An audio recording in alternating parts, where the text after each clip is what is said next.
নমস্কাৰ সকলোকে মনোৰঞ্জন মিল ব্লগলৈ সকলোকে স্বাগতম জনাইছোঁ।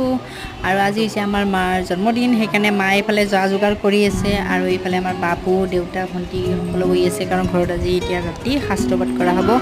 আৰু এইফালে আমাৰ এই আইতা আৰু মই মাৰ কাৰণে ভাবিছোঁ এটা স্পেচিয়েলকৈ কেক বনাওঁ, সেইকাৰণে এইফালে গোটেইখিনি যোগাৰ কৰি লৈ দিছোঁ। আৰু কেকৰ বেটাৰটো বনালোঁ আৰু কেকটো মই এইফালে বহাই দিলোঁ কেৰাহীত। আৰু এইফালে বৌ চাওকচোন, এয়া ভিডিঅ' কল কৰিছে বাবুৰ লগত। আৰু মা আমাৰ বাৰ্থডে গাৰ্ল, আৰু এইফালে চাওক কেক ৰেডি। আৰু এতিয়া দুটা নাতিকক লৈ কিনে ইয়াক কেক কাটিলে মায়ে, এইফালে দেউতা, গোটেইখিনি আমি আহি একেলগে কেক কাটিলোঁ। মায়ে প্ৰথমবাৰ কেক কাটিছে, সেইকাৰণে অকণমান লাজ ভয়ে কাটিছে, আৰু তথাপি আমি সকলোৱে মিলি সেয়া কেক কাটিলোঁ। এইফালে ময়ো কেক খাই দিলোঁ। আৰু গোটেই মিলি কেক খোৱা হোৱাৰ পিছত এয়া এইফালে শাস্ত্ৰ পাতৰ কাৰণে যোগাৰ কৰা হৈছে। এইফালে বাবুৱে সেৱা লৈছে, এয়া পকত আহি পালে, আৰু এয়া পকতসকলক চাহ দিয়াৰ কাৰণে যোগাৰ কৰা হৈছে। আৰু এইফালে এয়া প্ৰসাদ। আৰু আজিলৈ ইমানেই, বাই।